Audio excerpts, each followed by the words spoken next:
Hello, everyone, and welcome to Blazer Brews.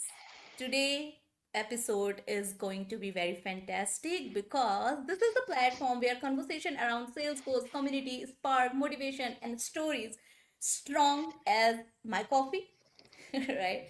And because refreshing a story, I believe, can change the life. So that's the reason I thought that why not just bring those stories? I'm your host Ankita Dhamgia, and just like a good cup of coffee, today conversation is going to be rich, energetic, and hopeful.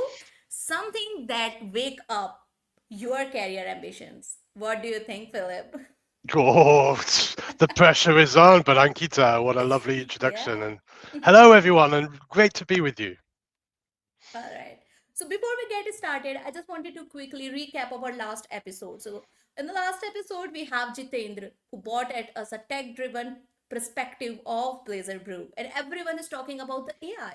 So we got to know how we can utilize the AI shaping the healthcare industries, and it is very interesting and important. And you know what? He is doing PhD research in this experience.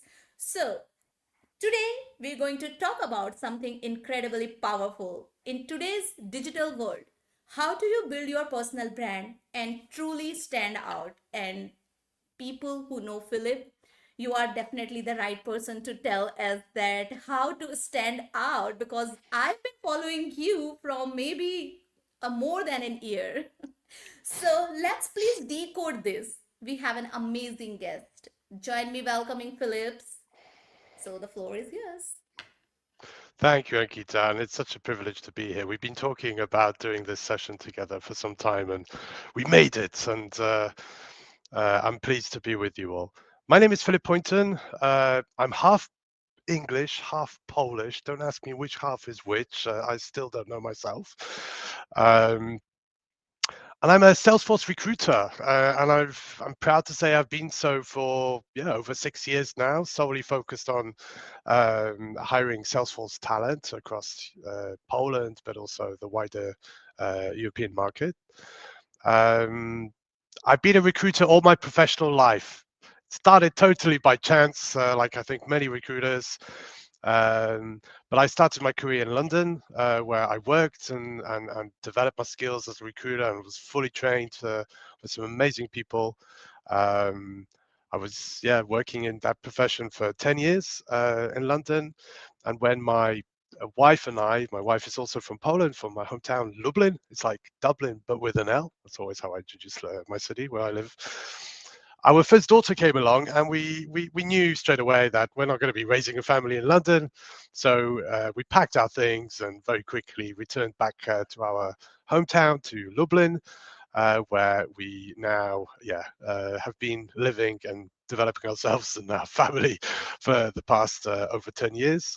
Um, I'm a proud husband to a Salesforce, senior Salesforce consultant.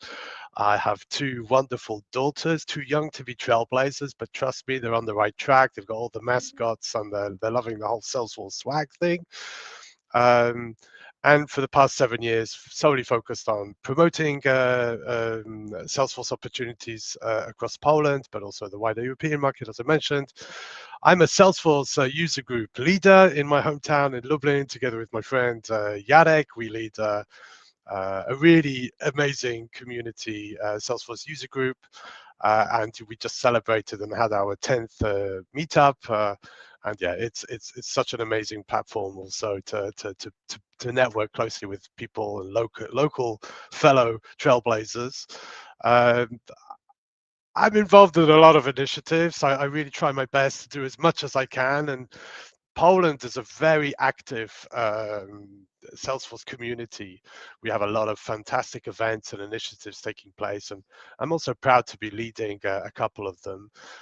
One is last year we published the first ever Salesforce ecosystem report. So it's a salary survey, but extended with a lot of questions about sentiment, about areas of development and challenges in the Salesforce ecosystem that trailblazers are experiencing in Poland.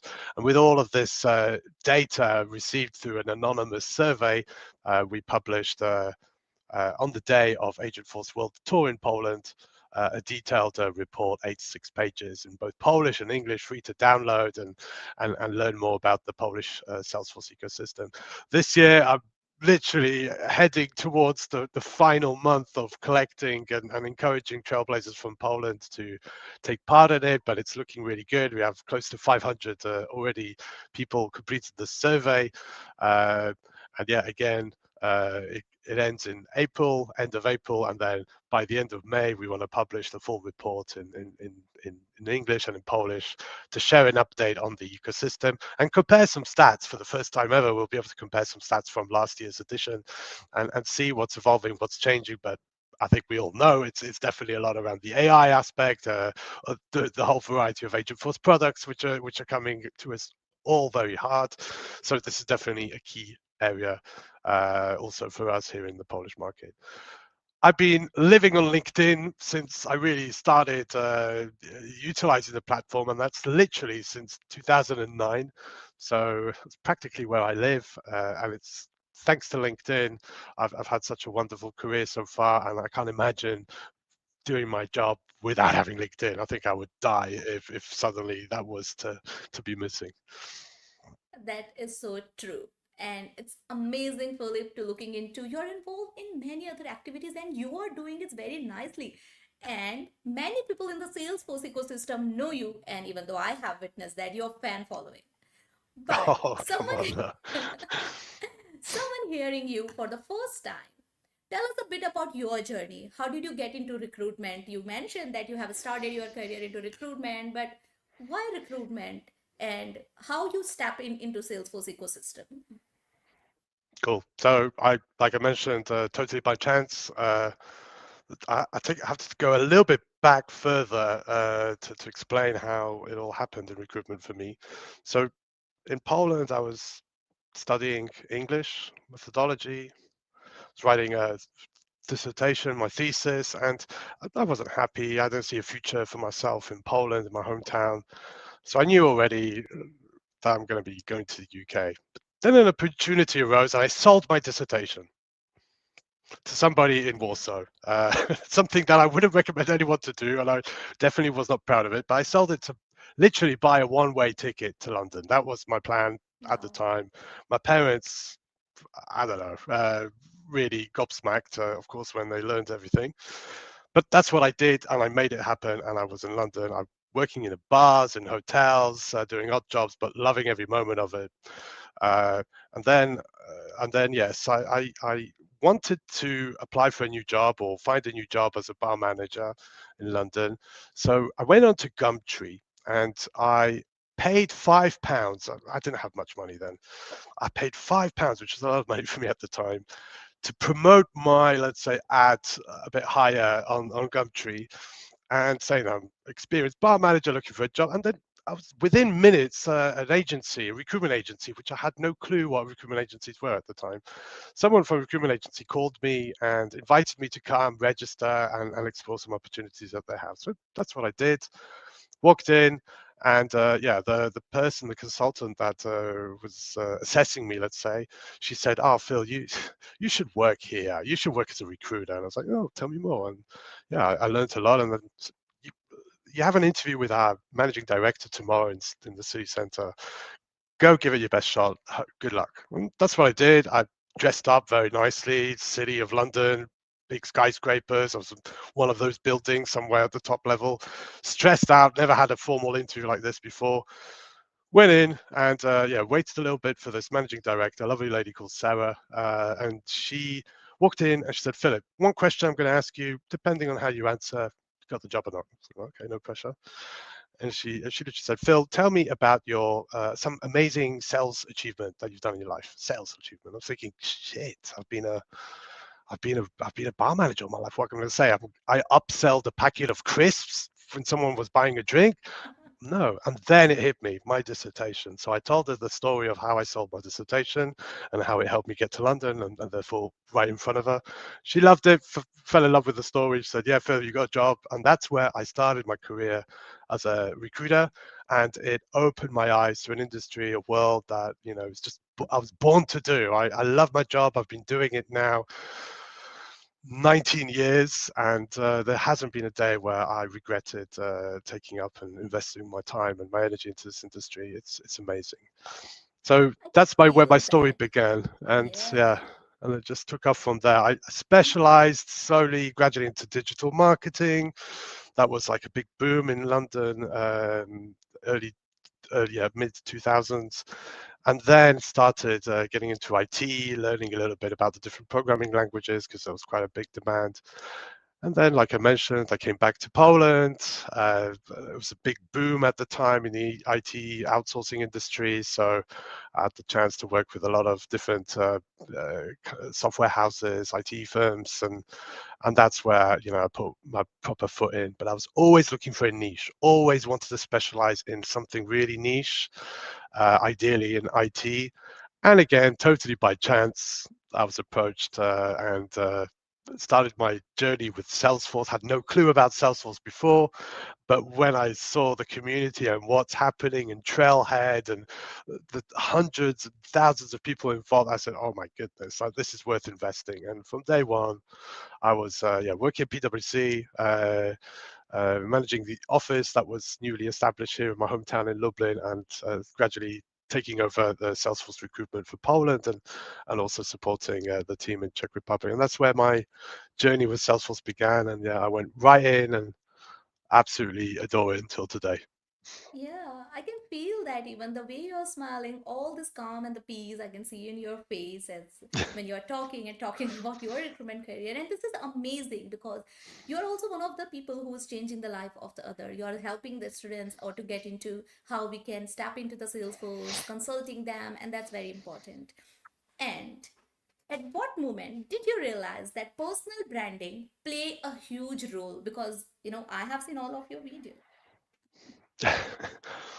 I've always been active on LinkedIn, not just as a recruiter spamming everyone, but also trying to build a brand, to build a little bit of trustworthiness and authenticity. But it really started where I really started creating content on LinkedIn regularly.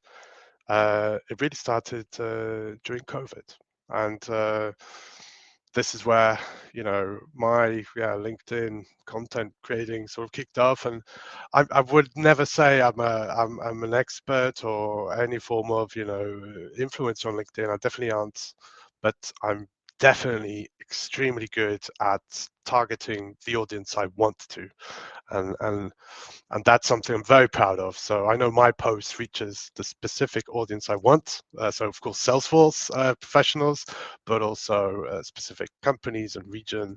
And yeah, it's taken me years to really figure that one out. But it's also LinkedIn is a very evolving platform. The LinkedIn algorithm works in mysterious ways, and there's no way to be on top of it all the time. But it's definitely worth investing some of your time to also learn more about LinkedIn, its new features, its updates, its algorithm.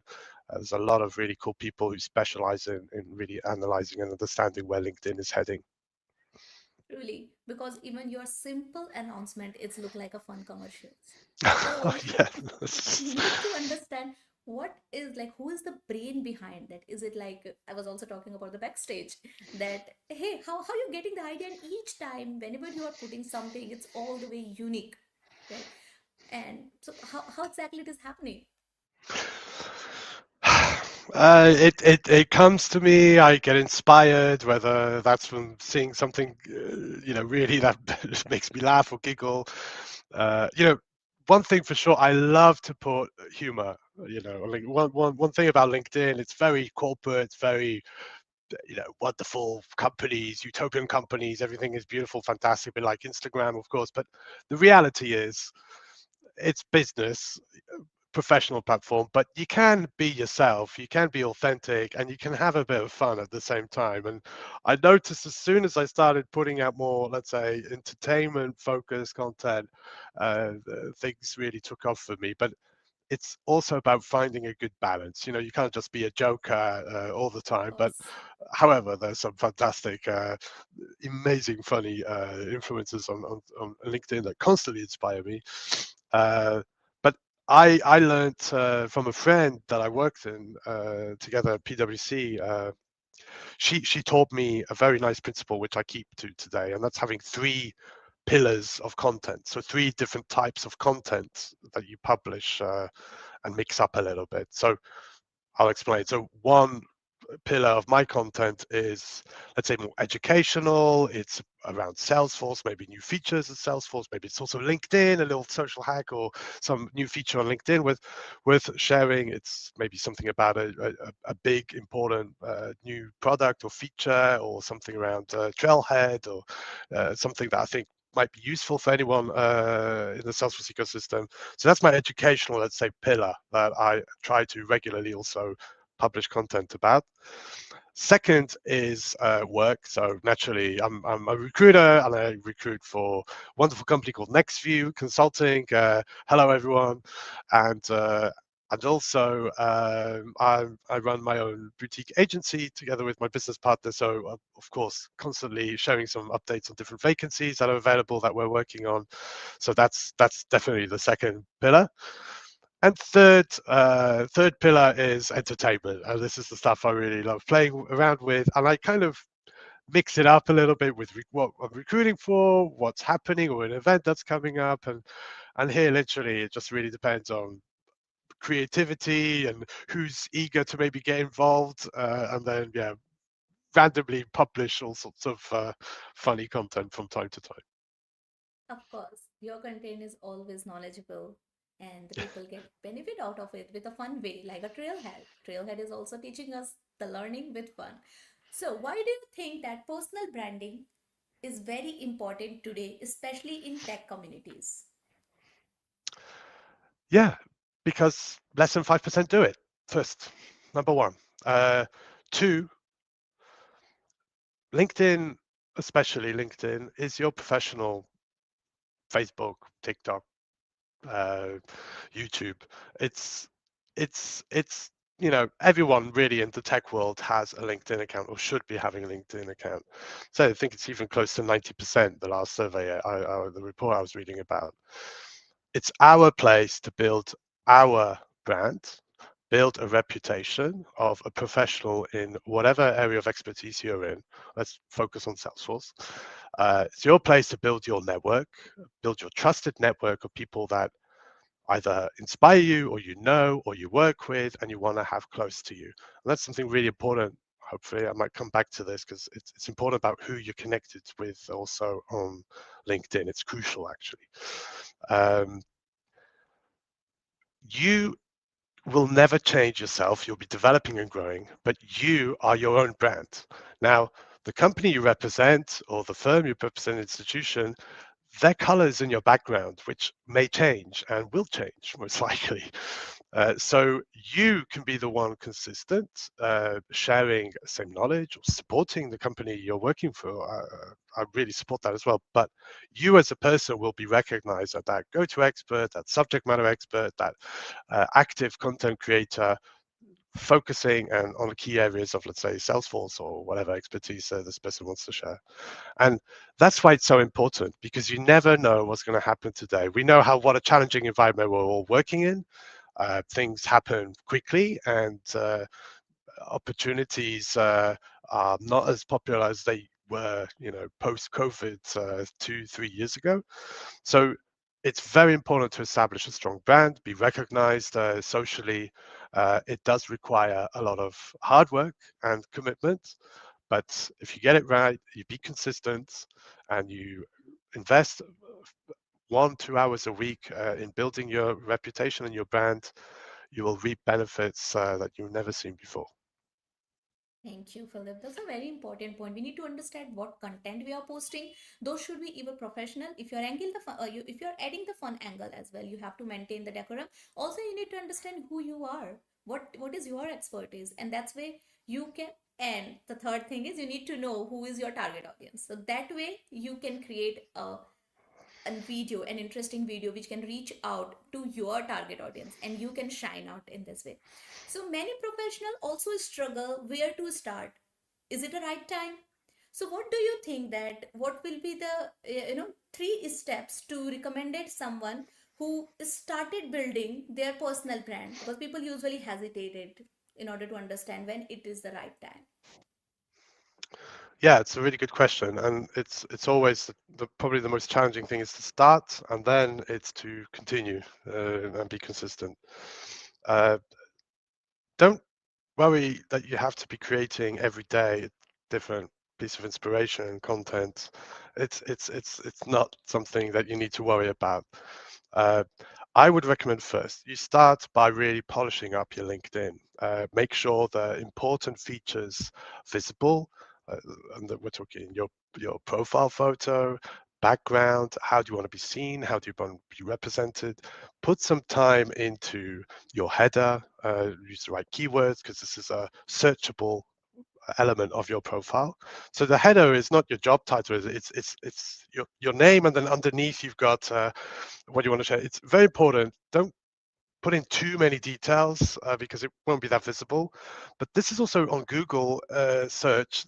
This is positioning you position your profile also thanks to this header. So it's important to know, make yourself recognized as a key expert in a particular field, but keep it as short as possible.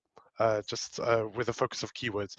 Use AI to help you maybe come up with ideas, but don't solely focus on believing what AI is going to share. It's you who knows, and how do you want people to recognize you when they see your profile on LinkedIn? So, oh yeah, that's Ankita, and yeah, Ankita's a content creator. Everyone knows Ankita. She does so many things, but she's also sharing her Salesforce wisdom and introducing people to have conversations constantly. So that's one thing. Then about you section is also important. You've got a lot of space there to really use specific keywords. Keywords are really important because it's how recruiters, let's say, or business managers, owners are going to be searching for particular people. Then it's your experience. So put in a little bit of time, effort. Make sure it aligns with what you have in your CV, your resume, because that's something that, good recruiters are going to spot and pick out and then, of course, probe you further in interviews if dates and years are wrong and companies are different. So just make sure it's really up to date. And then don't forget to add skills. Skills is also an element of very important keyword search. So the more skills you have, which are also supported and incentivized by your network, it will also position you higher on the search, and you'll be literally be more visible. Now, there's a lot of other things, and that would require a whole 2-hour session to go through in terms of building your LinkedIn profile. But make sure it's visible quickly. You've got a nice nice photograph. You can definitely research and find out what really good advice is for publishing a photo on LinkedIn. Your background, uh, and one really key thing that I always take away: ask for references, build testimonials on your profile. I believe it's 7. If the magic number is 7, if you have 7 or more, automatically your profile is positioned a lot higher. I think it's in the top 5% of active profiles on LinkedIn. So this really significantly impacts your profile. So testimonials or recommendations, I believe that's how they're called on LinkedIn. Make sure that you have them. Ask for them. Give them. Give someone a recommendation, and then in return ask them to write a recommendation for you. It's a lot easier, and they'll be a lot more obliged to do so. And just don't ask for recommendations when you're leaving a job or once you've left a job and go. It's going to be a lot harder to get them, right? So regularly, if you've achieved something, you've had a great experience, and someone's, let's say, really recognize you for your efforts, ask them straight away, can I send you a LinkedIn recommendation request? Let's get it in. I'm not looking for work, but I just really want to build my strength and my profile on LinkedIn. So definitely that's the first thing to start with. When it comes to content, I would say first start building your tribe, your people that you inspire you, follow you. You start reaching out, following people, looking how they connect and what information they share. Build your network. Build a strong network of people that you really are inspired by. Then look at your current network that you have. Some people boast that they've got 20, 30,000 connections. Great, but your content is not going to be reaching the audience you want. So I had to do a couple of years ago a very tedious task, and that was over the years, I had, I think it was over 20,000 connections. I brought it down to 3,000. And this was where the magic for me really happened, because I did a purging exercise over a period of, I think, 3 months, 4 months, where I was literally cleaning my network, basically disconnecting with people that either aren't relevant to what I do, or I don't know, I just accept it, and what happened there is suddenly the feeds, so the information I see on LinkedIn when I open it and I'm browsing through LinkedIn, it's all relevant to what I'm interested in. So I see a lot about Salesforce, about community events. It's pretty much the content I get, and immediately when something's out there, I see it. So that's why I'm very responsive to what's coming out, especially when it comes to the Polish ecosystem. So that really enhanced my experience of receiving information, but it's it's how I really razor targeted, segmented my audience group as well. So I know whenever I publish, the LinkedIn algorithm works in a way that it selects a small percentage of my first degree connections, pushes it out to them, and sees what the reaction is, what the response is, engagement of these people. Is it valuable? As a LinkedIn algorithm kind of assess it in that way. If it is, then it starts circulating and reaching out further, not just to my first degree connections, but to people with similar interests. So it's how it trickles out. It's very careful. You have to be very careful about your network, your audience, and you will gradually start seeing this improvement. And when it comes to posting content, it's a simple rule. It's 90-10, which is first engage with 9 posts, get into 9 discussions with other people's content, write a comment, and I'm not just saying, oh, this is great, thank you, very interesting. Dive in a little bit, create conversation, because this is where the actual gold dust is on LinkedIn. It's proving valuable content. And if you get into a discussion in somebody's comments section, then you're really utilizing the power of LinkedIn, not just for the content creator, but for that audience and your audience, because you're getting noticed by doing so. And once you've commented on 9 posts, that's when you post your content, because you're more active. Your position will be seen. These people that have received comments you are very likely to receive a notification that you've also posted something which may be relevant to them. So it's little hacks like this that really cleverly help you utilize your audience and build your regular audience as well. Yeah. Very well said, because like what I have understood, we don't have to run behind the numbers. We need to find out what is our niche skills. We don't have to just put everything because I know it a little bit. We need to find out what my expertise is, and that should reflect very clearly on my title. I also need to see who is my audience, and then like you did, you just clear all of your the list, the friend list, and Yeah, then you but have easy way make to a check this yeah. out is if you're creating some content and you published anything, go back to that post, go into the analytics. Of course, you have that option, and check, Yes. because you'll see a breakdown what kind of positions this post has been targeting, and which countries, which companies, and see, is this my audience that I want to be reaching? If not, then you need to be doing some uh, cleaning of your network first. Yes. So when you look the candidate as a recruiter, what you truly think that okay, this resume is actually stand out? Well, you can't judge someone based on their LinkedIn profile or their CV, right? But unfortunately, that's how recruitment often works. One thing for sure, I don't know how many recruiters, Salesforce recruiters do this, but LinkedIn is the first place I check out somebody's profile if they're there, but 99% of the time they are there. Cross-reference, of course, with what they're sharing in the application, if it's an application. Um, I do see if they're active, and if so, what areas are they active in? So are these discussion groups? Are these some posts relevant to Salesforce?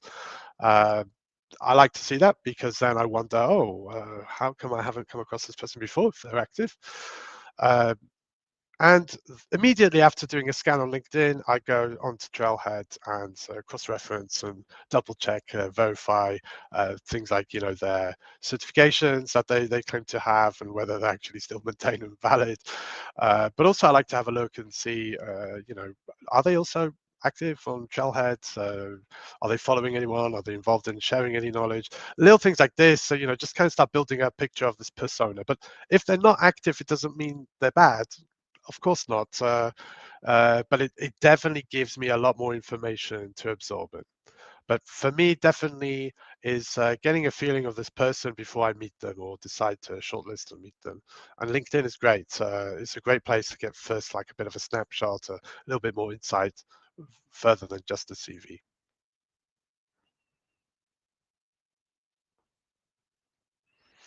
All right. Oh, and That was recommendations as really. well. Recommendations is great. So, oh, do they have any Of recommendations? Oh, course. who is sharing testimonials and what they're saying about this person? That's also really, really important. So, yeah, highly recommend getting those. Since you know me, why not you just like I will also send a recommendation to you. You And never know. vice All right. versa, I should be doing the same to you as well. So, see, That's what we there we learned go. It's today. homework, Yeah. homework. Wow. Exactly. Talking about Poland, will you able to recall this? Of course, the wooden box with treasure. Yes. And then Congratulations once again. thank you. And that we got because of the creative content, right? So we are learning from your videos as well. Exactly. Now, So, sure. This where we come to the my favorite part because I can see a lot of question. Can you see the comment section? Oh my god, more than 200 plus. Now I have to oh, pick wow. some yeah, some random questions. So, what difference an average Salesforce professional from highly successful one in today's industry? Okay. I don't like using the word average Salesforce professional. Who's an average Uh-huh. Salesforce professional? I would say maybe more less experience, yes, or maybe still starting their journey. Or actually, no. What differentiates? Gosh, that's a really good question. Um, well, for sure, it's going to be their expertise. And expertise, you can't be an expert of Salesforce of everything. It's impossible nowadays. So I think what really differentiates someone right now is if they share and if I can validate what areas of Salesforce they are really building their expertise in or sharing knowledge about, and if so, how? Are they running a blog, a vlog, a series of articles or posts on LinkedIn? And I think really a really focused Salesforce professional right now should also be an ambassador of the AI revolution that is hitting us. I know Agentforce, we're probably all fed up of hearing all about it because those who have worked with it or even commercially involved with it, there's a lot of limitations. It's still a work in development process, but the hype is over. It's happening and there's no stopping right now. So it's either you adapt to what's coming or you're not going to have a long, sweet career in Salesforce. I can tell you this. So I would say this really differentiates someone who's now really super focused on building and developing their career in Salesforce is also if they are on board, if they focus on a key area around Agentforce, and it's many different products that are coming out, but also uh, way before even introducing Agentforce, we're looking at data 360, how we're collecting this data, how we're creating these agentic experiences. You can look at it from a technical perspective, you can look at it from a functional perspective, but also it's really important to look at it from a business potential perspective too. So plenty of ways to look into it, dive a little bit deeper, share your knowledge. It's all new knowledge for everyone. So, there's plenty of space to really stand out and differentiate yourself from your typical core cloud consultant developer who is happy with how it has been so far and not too keen about the change that is happening right now. Wow, that was great. Till the time I was also looking for one of the questions. Someone asking that what is the biggest red flag you see when a student sends you a connection request? Is there a specific type of represent personalization that make you 100% like to hit accept? I mean, if someone wanted to reach you, like, and they want that they'll accept, Yeah, you accept their connection. What is a red flag? yeah. Well, I'm very restricted to who I add to my connections, and you've heard the reason why. And it's also restricted to geographical area. So I do receive a lot of beautiful requests from fantastic people and as absolute experts from all parts of the world, including India. I receive a lot of invitational because I don't always accept them, even if there's a personal note. One is because it comes across very generic. It's like, oh, I'm very impressed by your profile. You seem like an absolute Salesforce professional, and I would love to connect with you. And hopefully, opportunities will arise. And I I don't see amazing value for me and my usefulness for my LinkedIn algorithm to help me support that. So just clear and honest and transparently about this. However, how I would say best engage first through content of this person because they'll be a lot more likely to re-engage with you in your comment section under their own post because they want to be seen as someone engaged and coming back to people who are interested in their content. So that's the number one hack. Don't go straight into inviting someone to connect. See if they're active, engage with their content in that form. They'll be a lot more prone and accepting to connect with you without a doubt afterwards. So that's the number one, I would say, way to really stand out and be accepted Yeah. to As you connect. already mentioned, you also wanted to give back. And if you're thinking that your content and your knowledge is helpful for that location, you definitely, I think that you never hesitate to join us. But people can follow you. They can see how the content should be That's created. a cool And thing, of right? You can course, follow yeah, and you'll of course yeah, that's exactly the cool thing about LinkedIn when they introduced the yeah, follow button a few years ago. sure.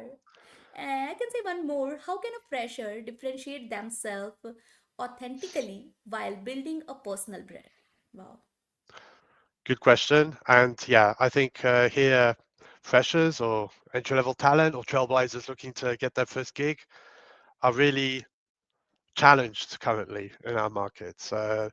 So yeah, you definitely want to stand out. Now, number one, and the best way to really stand out and prove your skills and your um, soft skills, which is also a key element now to any job in Salesforce, even if you're a developer. And developers, if you don't agree, then I'm sorry, but you're going to have to agree shortly. It's changing.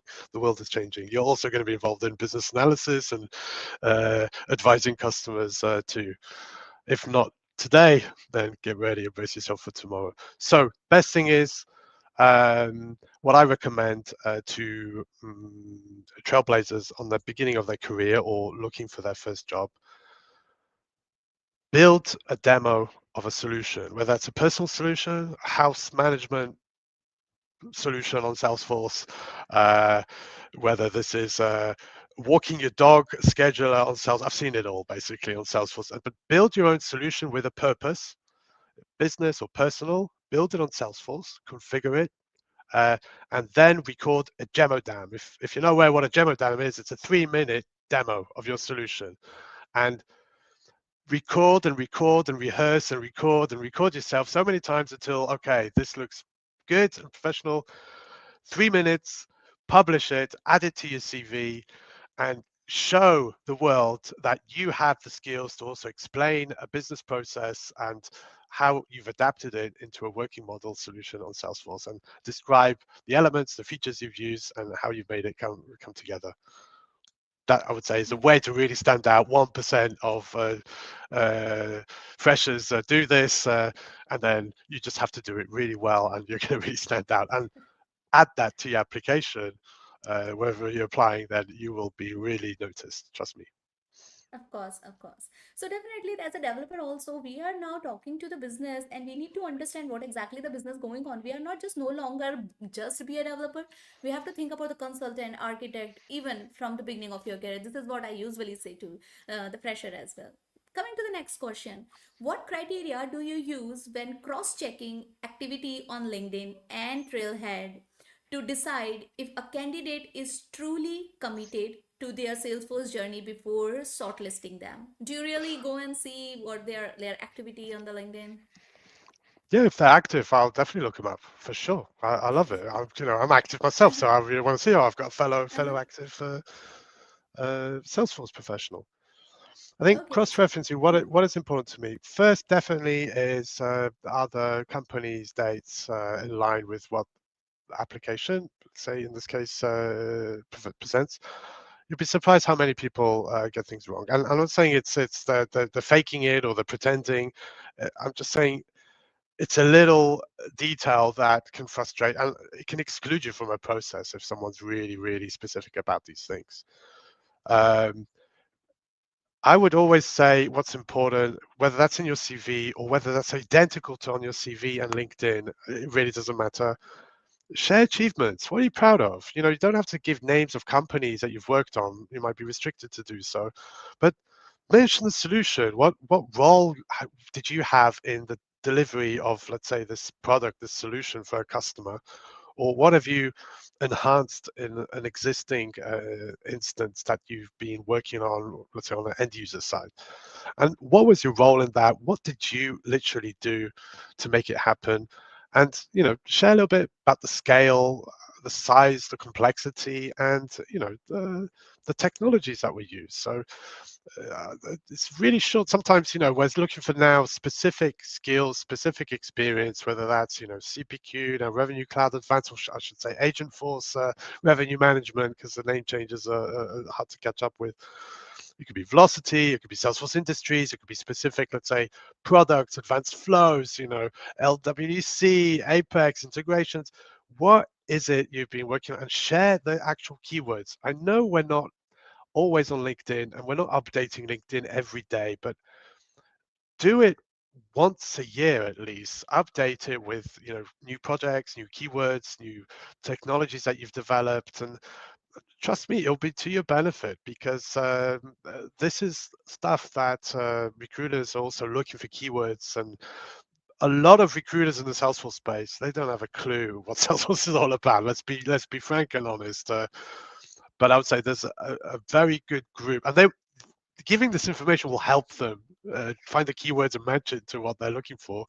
But the good recruiters, they'll really want to understand whether your experience is going to be relevant to the roles that they're recruiting for. So provide them as much information as possible for them to do so. That's really fantastic. Okay, I'll because I have seen see a lot of questions and I cannot be biased. I can see the people are asking question and Philip, I have to choose few more. Okay. So, as the president of a college club, I see many students starting their journey. What's the best way for a campus community to collectively build a brand that attracts Salesforce recruiter? So do you think that the community which the students are building inside the college can also attract the recruiters? Yeah, well, here I would say definitely show that there's a engaged community, whether that's through a LinkedIn group or whether that's through any other social, let's say, platform. Have numbers. So we got these many numbers, active users. There's a variety of, let's say, groups and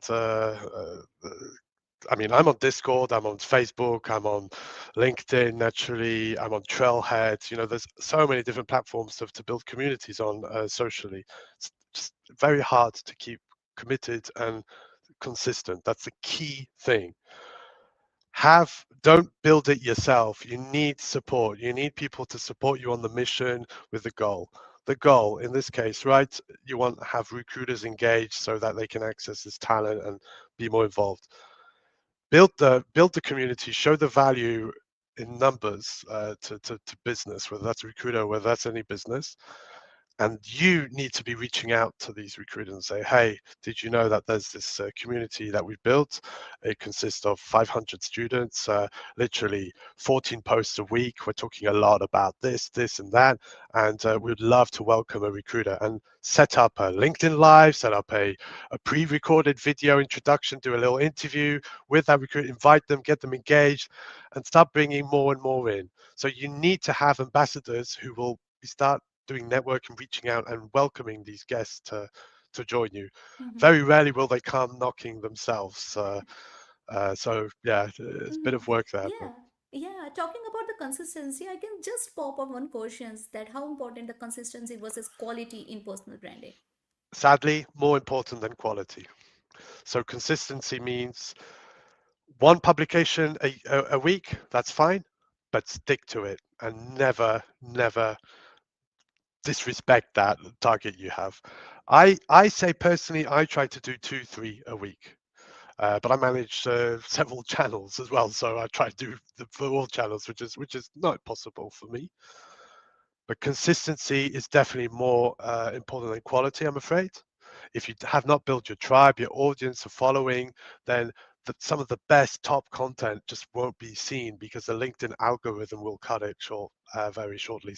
Thinking and assuming people aren't engaging with it, talking about it, sharing it, uh, writing comments and getting into a discussion under your post about it, then it's for sure not delivering the value that LinkedIn is so focused on delivering, right? So Of that's the course. thing. And having pods, Mm-hmm. so external, let's say, groups where you sit down and I need all your support now, please engage. Uh, LinkedIn is clever and it picks up whether Yes. there's some productivity. So again, start small, start start growing your audience, and first, like I always say, go through your current existing network and be brutally honest about who should be in your network and purge it. You will thank me once you've gone through the hideous task of cleaning up your network. You will thank me so much for that later down the line for your personal Of sake. course. Of course, of course. And since you're talking about the searchable keywords, someone was asking that with the AI now screening so many resume, right? How can we build a personal brand that personate with a human recruiter's emotion while still being searchable to the algorithm? Yeah, very good question. And yeah, of course, there's a lot of AI. But I mean, when it comes to recruitment, because it's very process driven, there's always been a variety of tools ever since I joined. And I joined well close to 20 years ago, so I've seen a lot of different application tracking systems, a lot of different features. Uh, Initially, it was all very much based on like at uni, you would have um, plagiarism detecting systems, right? So it's a similar concept. Initially, it was an ATS where it would pick up keywords and then highlight them and then give a percentage of, let's say, score match to a particular role. Uh, it's annoying when the first filter goes through such systems, and now with AI, it's even more thorough. Mm-hmm. There's hacks for it, of course. Wherever there's a solution, that someone has come up with a hack to break it, and I Of love course, that. Now, of yeah, course. I could share some of them, but I'm probably not the best place to do. But there are lovely things you can do in the background Yeah. of your CV. But then I wouldn't recommend doing so. Big corporates often are going to be using such solutions because they get hundreds of applications, hundreds, if not thousands. So they do need to filter, do initial filter. I would say maintain your brand on social media, make it relevant and replicate it in your application, add covering letters and use AI to tailor your cover letter to that particular job. Uh, 50% of covering letters often are written for different jobs when I see them. So put a lot of focus on this. And my Mm-hmm. statistic is I think it's less than 5% add a covering letter. So that's also some way of standing out in your application process. Add a short recording if you really want to, put in a strong application. Share your link to Trailhead, of course, ideally on your CV too, to just make it a little easier for people to verify also your certifications and your knowledge sharing and your status on Trailhead. Um, and keep persistent with the applications and follow the company, relate to what they're doing, find people working in similar roles that you're applying to, try and connect with them, talk about how their journeys look like and whether they could share any tips before you apply. I would always recommend doing a bit of research before you apply. Obviously. Yeah. Yeah. We have to, because AI is there, but we need to put our idea there. We cannot just say that, hey, create a resume for developer position or something like that. You have to give your skills and you just use can AI for refactoring those, definitely. But amazing. Wow, that's a Everyone's using powerful AI. Q&A. Uh-huh. Yeah. You you as a, let's say, job seeker, fully utilize AI as well, right? Use it for your advantage too. Yes. So you can Yes. automate the application process. I've seen people do it. One of my students in Poland, she created a Salesforce solution for applying for jobs for Salesforce, and that helped her get a job. But I mean, bloody hell, it was really cool, and it could just Yeah. get better. And whilst you're learning, you can add new features to your Mhm. solution. It's amazing. And this way you can think about creating your own product. This is how the consulting and the implementation, the package related also you can think about there. A lot of option in the Salesforce, right? Wow, that's a powerful Q&A and it has been very amazing. Thank you for this hot shot, Philip. Thank you. So, Really, it's been a pleasure. now, but I cannot leave you like that. It's a time for our rapid fire and I hope you know the rules, but you have to be very quick. I have just Yes, four questions. Ready? ready. So, your go-to coffee order. What do you like? Flat white. One word to describe the Salesforce community. Challenged. One word to describe you. Challenging. No, I'll say yeah. Enthusiastic. Yeah. Okay. One skill every professional should learn. Social hacking. And what is your morning productive hack? You're not a Take morning my person. take my kids to school early. That's so true. Wow. So, so I'm totally buzzed with amazing knowledge you shared today with us. Feel that today's episode is justified that I am now about to say your career like my coffee. The beans are your skill, the brewing your effort, but the flavor that is your personal branding, isn't it? It On sure is. No one will take that yeah. away from you. Okay. So before we wrap up, one last question or the advice I would say if someone watching this today want to start building their personal brand tomorrow, what is the one action they should take immediately and right away? Don't start tomorrow. Start today. And That's the reason. Mm-hmm. whatever you think might be really easy, for someone it's very challenging. So don't forget, you've developed skills, experience, knowledge on a particular area. For you, it might be just so easy. It's a shame to share publicly, but trust me, there's people out there who will absolutely love that support and focus on a particular. Share your knowledge, be authentic, be yourself. Don't be so corporate all the time. Just share your opinions. Build a character, personality, because no one wants to follow people who are wishy-washy. Uh, share what you're good at, what you're great at, and don't be scared to share it. Nothing bad will happen. Yeah, and that's the same intention. The stories can change their life. And that brings us to the end of this episode of Blizzard Brew. If you enjoyed today's episode and found it is enriching, then this is now your sign and start building yourself and your brand to shine apart like a star. So, and if you need any guidance and support while doing so, don't forget to DM me. All I was always open for that. And on this note, I'm signing off and will back soon with another strongly brew episode. Till the time, keep learning, stay motivated, and I always believe that a story can change their life. Thank you so much, Philip. Thank you, Ankita, and thank you all for watching. Thank you so much. Thank you. Signing off. Bye